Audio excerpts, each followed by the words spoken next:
Hello and welcome. We have a lot to discuss. My name is Bacon Bears. If this is your first time seeing me, hello. I am a stay-at-home mom trying to get my life in order, which is muy difícil, and I am perpetually at home, hence the name of the channel. If you are not new here, you would notice that there has been quite a break in content. So we're just going to get right into it. I have taken notes.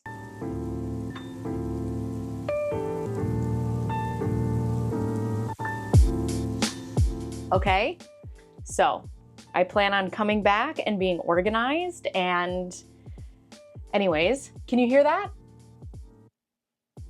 That's the sound of nothing because my children are in school. I think this is the first time this year since they've been out of school that I have actually been alone. Anyways, if you guys like what you see here today, don't forget to like, subscribe, yada, yada, yada. We're gonna get into it. So the last video that you guys saw, we took our children camping. It was great. It was so fun. 10 out of 10 would do it again. Wonderful bonding experience. That was June 1st through June 6th, okay? June 6th, that weekend, whatever, we come back. Kids are great. Everybody gets a 24-hour stomach bug. Started with my son, then hit my daughter. She vomited at 2 a.m. on my birthday. Happy birthday. So that was June 11th. Then I got it, and then my husband got it, okay? Okay, let me just take out my little notes here. First and foremost, one of the things that I wanna say about my channel, okay? Not everything is content. Period. I abide by that rule. I think that everybody should abide by that rule. See how I don't exploit my children for views? Very demure, very mindful, okay? There are some times, and I just want to put this out there because if I disappear, my family comes first. I do love this channel. I do want to take it seriously, and I do aspire to be a content creator. However, I am the proud owner of 2 children, and yeah, they come first. So I also learned that not everything has deadlines, okay? There's no deadline to this channel because I plan on perpetually doing this channel in perpetuity. But like I said, family and mental health will always come first, and I hope you understand. So there might be some times where I take off and I come back. That's just the way my life works, okay? So where have I been after camping? My daughter had started to complain about having eye pain and nausea consistently, and in her right eye. So if you guys don't know, last year my daughter was diagnosed with a post-viral cranial third nerve palsy. Say that 10 times fast, okay? If you guys want a whole other video on that and what happened last year, I can go through that. But to just catch you up, worst moment of my life, and yeah, what brought us here to making this channel. So last year, her eye completely shut down, did not work. She got a ptosis of the lid. We had to patch her for a year. She lost vision. We were not ever sure that it would come back. I'll insert a picture of what her eyes looked like, which why we took her to the doctor. And then, yeah, that was rough. Okay, so this year her eye is started hurting on, like, let's say Saturday, Sunday, but also we had, you know, like a fun fair at our town. So she's up till 11 o'clock at night, eating funnel cakes, partying, you know, she's 4 years old. So when she's like, my head hurts and I have nausea, like, I'm not the greatest mom. I'm like, yeah, eat funnel cakes, stay up late, it's a party. So like all those things kind of made sense to me. Well, by Monday, when she was complaining of the eye pain, and it was getting red and like the lid was kind of like being funky, I was like, okay, one more day and I'm gonna call the doctor. Something's up, okay? So Tuesday came and the eyelid, they were symmetrical now. So, God, this story is so complicated. Okay. Last year, her eye completely shut down and we had to work it through patching and glasses to bring it back. Well, because we worked it and the muscle was so strong, now the right eye was actually photographing and appeared to be larger than her other eye, okay? So the fact that these eyes were symmetrical kind of tipped me off that this lid something's up with it, okay? So I run her down to the ER, to a specialty children's hospital that we have in the area. I did not take her to the one by us because she was already hospitalized for a week last year. She has neurologists, she has ophthalmologists down there. They have all their records, okay? So we go in and we get a doctor that we've never seen before. And she was like, I think it's just a headache. And I was like, oh, no, ma'am. Nay. So I had told her, I was like, listen, this is not your problem. I've driven 2 hours to be here. I have an autistic son at home. My daughter has gotten diagnosed with a facial palsy last year. This is not just a headache. I also understand the point of an ER is to make sure that she stays alive through the night, and they want to do everything outpatient because there are people with bigger emergencies than ours. Completely understand. Okay. I get it. I get the point of an emergency room. But also, and she was like, well, your daughter's eyes look great. They look symmetrical. And I was like, that's the problem. And she's like, I don't see a problem here. I think it's an ocular migraine. You can go home. And I was like, mother knows best, honey. So I took that 2-hour drive. I came back home and then they said, give her Tylenol. She's probably dehydrated. And yeah, we'll see you whenever for, an MRI and an ophthalmology appointment. Okay, there's nothing I can do about it. We go to sleep. She gets up in the middle of the night. She is screaming in pain over her eye. I try to give her medication. And then that Wednesday, June 20th, she is puking all day. So she cannot drink water. She cannot eat soup. She cannot eat toast. She cannot take Tylenol. Puke, ugh, everywhere. So I take her back to the hospital and all the doctors, because it was less than a 24-hour turn, all the doctors are still there. And all the other doctors that we've seen before were like, we're really glad you brought her back. The original doctor who told me to go home didn't even come to see us. Mother knows best. That's not true. Mother does not always know best. But in this case, this mother knew, okay? So we got admitted into the hospital. By Thursday, her eye was closing and they did her MRI, and lucky for us, okay, in a strange turn of events, her MRI this year is the same as her MRI last year, identical, no changes. And so when I had talked to the doctor, I go, what does that mean? And she says, I don't know. And it was our doctor from last year who I absolutely love, and she's the head of neurology over at this hospital, and she's absolutely wonderful. And she goes, I have never seen anything like this before. And I was like, cool. What that means now is they put my daughter on a 5-day steroid treatment, which worked for her last year. So they put it this year, and it worked this year. We were there for 8 days, 7 days, something like that.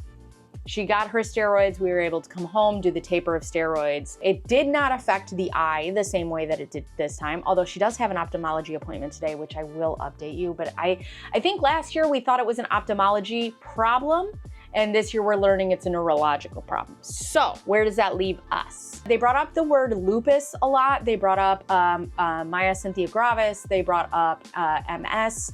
They brought up a lot of autoimmune disorders, and they were leaning that way. All of her markers came back negative. So, which is good, but also I've learned that those things can come back negative and still be positive. You can just be too early for them. So we are going to get them tested again. September 16th, she will get an MRI. September 20th, we will get the results. What we are looking for is to see if the lesion on her, or I shouldn't say lesion, but the spot on her third nerve is still there. If it's not there, they have no idea why this is happening. If it is still there, we are going down the road of rare benign brain tumor called a schwannoma, and also other things. So we're just waiting. That's all we're doing right now is waiting. So I will keep you guys updated on that. Being in the hospital with my daughter this time, last time it was me and my husband. We were there for the whole week, and we had our autistic son at home, which is heartbreaking because every time we go to the hospital, we cannot fully explain to him why we were gone. So he doesn't really understand. So this time, my husband took some days off to come be with us at the hospital, but also we decided that he would stay home with our son and I would stay in the hospital so he could stay home and keep some sort of stability with our son. You know, while my in-laws were here, both my father-in-law and my mother-in-law and my brother-in-law were here, and they came and they stayed with my son, and everything was taken care of on this end. And then I was in the hospital with my daughter by myself on that end. And I do have to say, as hard as it was a really beautiful bonding experience for myself and my daughter. We laughed together, we cried together, we played together, we had conversations, we were honest with each other. So I have to say, like, obviously, like, I'd never like to go through this process again. That would be great. But it was really, it's such a weird, it's a weird thing. Cause it's like, sometimes you have to go through traumatic things to like bring you close to people, which I didn't. I don't want it to happen that way, but sometimes it just does, and that's that. I do have to say, this time I've learned so much. Let me tell you, I have never been the type of person who has learned from my mistakes, okay? And I am trying to actively learn from mistakes that I've made and try not to do them moving forward, okay? Self-awareness, what a process. It sucks, okay? It is much easier to be just like a shitty person vibing through life than it is to be self-aware and trying to be a nicer person. So I learned a lot between last year and this year. One of the things that I was very proud of myself with this time was the advocacy of my child inside of the hospital.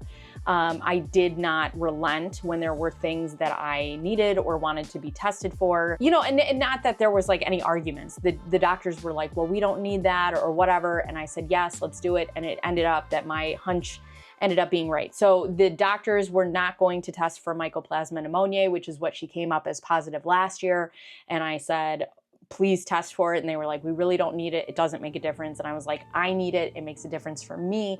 And they were like, okay, we have insurance. Please test for it. They tested for it. It is the only thing that came back positive again this year. So when the doctor called me to talk about the labs, I go, it's the goddamn mycoplasma, isn't it? And she said, yes, we're all just guessing here. Okay. I don't know, but give me a lab coat and a badge. Okay. One thing that my husband and I had discussed when we were in the hospital was not allowing our marriage to fall apart, which is actually actively what we did last year. I think we processed the trauma of our daughter being in the hospital and a lot of these things being on the table separately. I think we grieved them separately, also at different times. And this year, we had a discussion while we were in the hospital, and we were like, listen, we cannot do that. That cannot happen.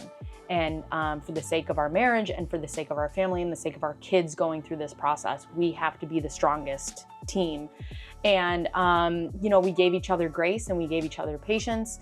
We gave ourselves grace and patience, and also a big bonding experience for us. I have to say that in my husband and I's experience in the past 12 years, in our worst moments, we really are the best team. And I am so grateful for that. And, you know, we put forth a conscious effort to give each other this space that we needed this time to understand and process what was going on. A lot more communication, a lot more openness. It was great. It was great. We have learned and we are thriving. It is nice. When we came back from the hospital, you know, obviously traumatizing for everybody, okay? But also traumatizing for our kids. This time took a bigger toll on my son than last time.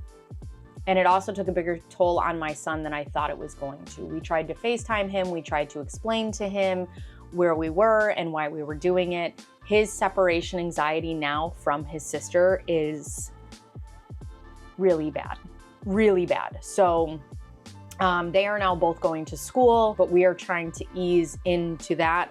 When we are at home, he tries to make sure that we're all home together, right? If dad leaves, he's like, Dad. If I leave, he breaks down and bye, Mom. And if our daughter leaves, forget about it. He's a mess. So that's something that we're definitely trying to work through with him. And it's hard, right? Because my daughter, My daughter needs to go and live her own life and experience life and do the things that she wants to do. And my son, we need to figure out a better way to get him to understand object permanence and the fact that people are going to leave and then they are going to come back and it's going to be fine. But that really set us back as far as like a regression in being able to separate from each other. Also, when we came back from the hospital, my focus was getting my kids in order and focusing on my mental health and getting my house in order.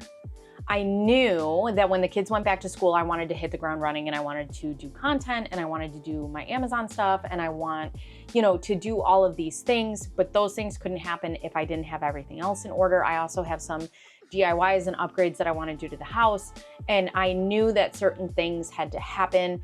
And my mental health took such a nosedive last year because of this same situation that I ended up having, you know, basically a nervous breakdown and panic attacks in my sleep, which is why I started this channel in the first place. I will link the very first video explaining to you why I am in fact here, that it was so important to me that that did not happen again.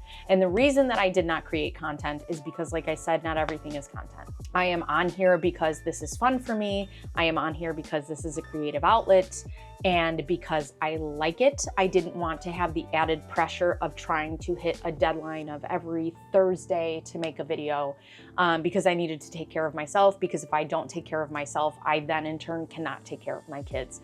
So I learned that lesson very much the hard way last year. So this year I just focused on my family unit and getting us all settled so that I could come back and hit the ground running when I was ready. The worrying from last year single-handedly ruined my life. And the doctors had told me last year with my daughter that sometimes in medicine, the best answer is just no answer. And last year I could not accept that because you were gonna tell me what was wrong with my daughter. And then we got that. And then this year, you know, her diagnosis has changed. It is not a post-viral cranial third nerve palsy, because if it was post-viral, it would have happened that once and then not happened again. So this time, you know, when we go back, obviously we hope that we don't see anything on the MRI. And in turn, sometimes in medicine, the best answer is no answer, because if we get an answer, that means we have a new challenge and a new answer, that it is something and we don't want it to be anything. What a conundrum. But I have really learned this time, not only patience and grace for my husband, but patience and grace for myself, okay? The only deadlines that I set are for myself. My children, yes, they have schedules and deadlines and things that they have to meet, and that is important. But when it comes to my stuff, listen, I hope that you guys are here with me on this journey.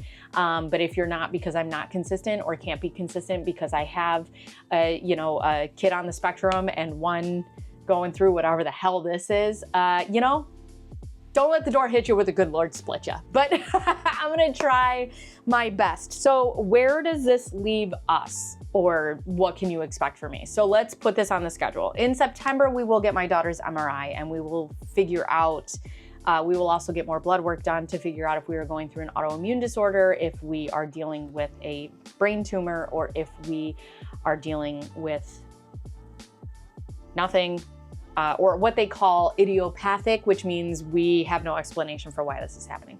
If we do get the idiopathic route, you know, I have talked to some people about perhaps getting a second opinion. I also think that the doctors are on that route with us. We have talked about what happens if they can't figure out an answer and perhaps sending us somewhere else. Whatever, I'll keep you on the journey with us. I want to be as consistent as possible as I can on social media. I love it. I love you guys. I love having the communication. I love having this environment and this community, and it's great. And I want to stay consistent until I can't, you know, until something comes up with my kids. And, you know, I'm really glad and excited to be back, and it feels so good. It feels good to just be a mom and my kids are at school and I know that they're doing something productive, and also I just get to do something for myself.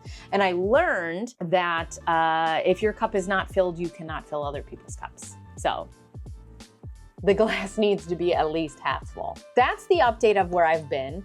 Those are the goals of where I would like to go moving forward. Also, I would like to hear from you guys and what you guys would like to see from me out of this channel, and or what you questions, what you want to talk about, what you want to know. I also plan on uploading videos every week. Hopefully I can batch film them so that if we get into a rut like this again, y'all have something to watch. And if you enjoyed what you saw here today, don't forget to like and subscribe, and also watch some other videos from my channel because they're fun.